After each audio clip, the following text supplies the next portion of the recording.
खबर आपको दिखा रहे हैं भिंड जिले के दबोच से, जहां पर बहुजन समाज पार्टी के विधानसभा प्रभारी डॉक्टर विनोद तिवारी ने दबोच नगर में प्रेस वार्ता आयोजित की। उन्होंने इस दौरान भाजपा और कांग्रेस पर निशाना साधते हुए कहा कि भाजपा और कांग्रेस सिर्फ रेत तक ही सीमित है, उन्हें सिर्फ रेत दिखाई देती है, ना कि जनता की समस्याएं।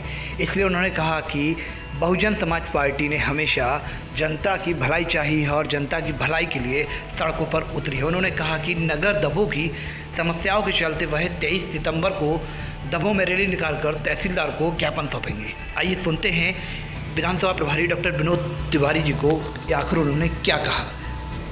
कि हम लोग यहाँ पे अपना जो खड्डी मोड़ है यहाँ पे इकट्ठे होंगे और अपनी मास्क लगाकर और 1-2 फुट की दूरी से चलकर एक लाइन में लगकर चलकर अपनी आवाज़ को बुलंद करते हुए तहसील प्रांगण में आएंगे और तहसीलदार को वहाँ पर ज्ञापन देंगे। उनसे समय अवधि मांगेंगे कि कितने दिन में हमारी इन समस्याओं का समाधान हो रहा है। ग्रामीण क्षेत्र में किसान सुरक्षित नहीं है। ग्रामीण क्षेत्र में बाहरी लोगों द्वारा किसानों की मारपीट की जा रही है। क्या आप इस मुद्दों में इनको भी जोड़ने का काम करेंगे? बिल्कुल, निश्चित रूप से इन मुद्दों को इसको भी जोड़ेंगे कि सबसे पहले सुरक्षा होना चाहिए जी। आज के समय में सबसे पहले वैसे स्वास्थ्य जी, उसका भी अपन बचाव के लिए अपन बात करते हैं कि अपन क्या क्या पालन करना चाहिए। दूसरी सुरक्षा, तो सुरक्षा नहीं होगी अगर हमारे जो पुलिस विभाग के द्वारा, तो फिर जनता का जीना ही दूभर हो जाएगा। इसके लिए भी हम लोग निश्चित रूप से इनके तहसीलदार के माध्यम से एसडी के पास पहुंचाएंगे इस बात को। अगर आवश्यक समझिए तो हम लार एसडीओ की या लार पुलिस का भी घेराव करें, एसडीओ के भी घेराव करेंगे और एसपी से भी इस संबंध में चर्चा करेंगे जी। और उसके लिए गश्त होती है। जैसे पटवारी उतारे गए, इस प्रकार से हमारे जो भी अब की बार बिल्कुल फ्रेश चुनाव हुआ है। कार्यकर्ताओं की आवाज़ को जानते हुए भी, पहचानते हुए कि कार्यकर्ता किसको चाहता है उसी को प्रत्याशी बनाया गया है। चाहे वो मुरैना हो, चाहे भिंड हो, चाहे शिवपुरी, कहीं भी हो तो बनाया जाएगा। और जो भी प्रत्याशी घोषित किया जाएंगे वो भी आम कार्यकर्ताओं की राजनीति ही घोषित किया जाएगा। तिवारी जी, आगामी नगर पालिका का चुनाव है लहर में, क्या आप फिर से चुनाव लड़ेंगे नगर पालिका का? जी हाँ, वैसे पार्टी का जो आदेश होगा उसका पालन करेंगे। अगर पार्टी प्रत्याशी बनाएगी तो निश्चित रूप से हम पार्टी की ओर से नगर पालिका सामान्य सीट होने पर चुनाव निश्चित लड़ेंगे, इसमें कोई दो राय नहीं। विधानसभा समस्याओं को लेकर आपका जो ज्ञापन दिया जाएगा उसमें कितने दिनों का समय दिया जाएगा? 15 दिन का समय दिया जाएगा उसमें, क्योंकि समाधान करने में कुछ टाइम ही लगता है, इसलिए उनको 15 दिन उसका समय दिया जाएगा कि 15 दिन के अंदर अगर समस्या में समाधान नहीं होता तो हम लोग 2-4 लोग अख्तियार करेंगे, धरना करेंगे, प्रदर्शन करेंगे, सब पूरी तरीके करेंगे। विधानसभा प्रत्याशी को लेकर के बात की जाए तो बीएसपी से आप चुनाव आगे लड़ सकते हैं क्या? नहीं, ऐसा कुछ नहीं है। अभी विधानसभा प्रत्याशी, विधानसभा बहुत दूर है और पार्टी में जो पार्टी के निर्देश जिसको मिलते हैं, जैसे अभी भी हमारा शायद आप लोगों को मालूम कि हमारी एक तरह से फाइनल हो गया था, लेकिन पार्टी की ओर से हमारे अमरीश शर्मा जी को बनाया गया। तो हम लोगों ने जी जान से मेहनत करके जैसे ही चुनाव लड़ा है, जैसे अमरीश शर्मा लड़ रहे थे या विनोद तिवारी लड़ रहे थे या श्याम सिंह कुशवाहा लड़ रहे थे या महाराज सिंह कुशवाहा लड़ रहे थे, हम लोगों ने इसमें कोई नहीं, हमारे पार्टी का जो गाइडलाइन होती है, पार्टी का निर्देश होता है, कोई भी आए हम उसका पूर्ण तरह से समर्थन करते हैं। आपकी पार्टी में प्रत्याशी बनने के बाद पार्टी छोड़ क्यों देते हैं ये लोग?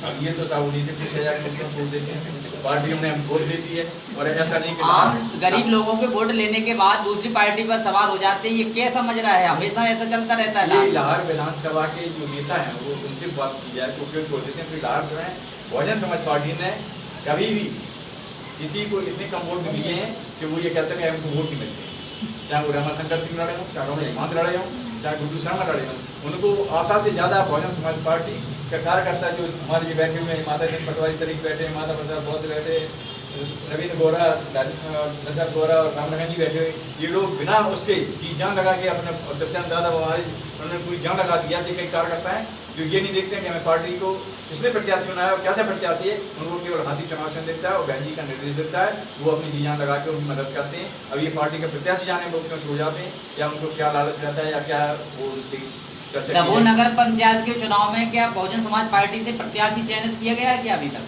अभी पहले चयनित किया गया था नहीं, अभी वर्तमान में किसे आप बहुजन समाज पार्टी? अभी तो इस संबंध में कोई चर्चा नहीं हुई। ये हो जाएगा जब प्रत्याशी सब सामने आएंगे तब उनको चयनित किया जाएगा। साथ ही जो आप लड़ाई लड़ रहे हैं, जी। क्या ये नगर पंचायतों तक सीमित रहेगी कि ग्रामीण अंचल में भी जाएगी? ये ग्रामीण नगर क्या होता है, लाहौर मेहमाना दबोर आलमपुर ये मुख्यालय है एक तरह से विधानसभा।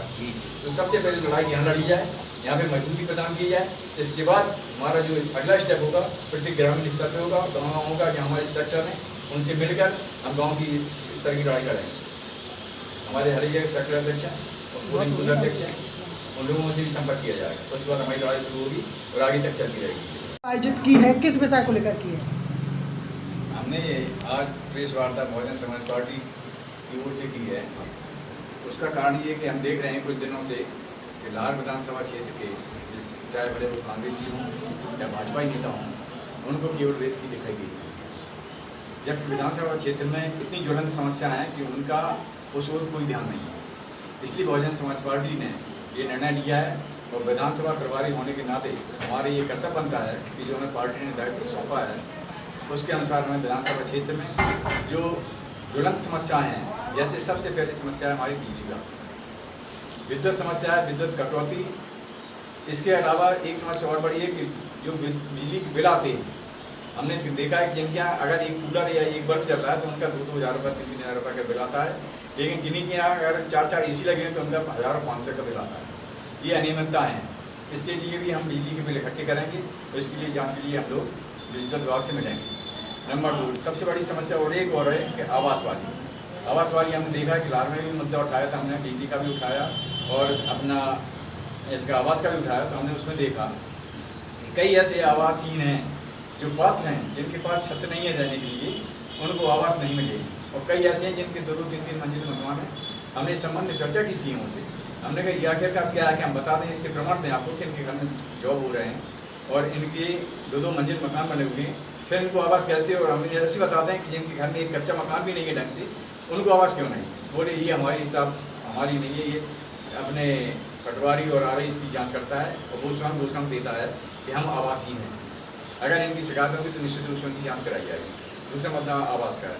तीसरा मुद्दा हमारे ये कि BPL के कार्ड बने हुए कई लोगों के कई सालों से बने हुए हैं, लेकिन उनको खाद्यान्न की पर्ची नहीं प्राप्त हो गई। ये तीसरा मुद्दा है। चौथा मुद्दा हमारा सबसे बड़ा है कि आवारा पशु हैं, गौशालाएँ बनी हुई हैं, लेकिन वो शोपीस की तरह रह रही है।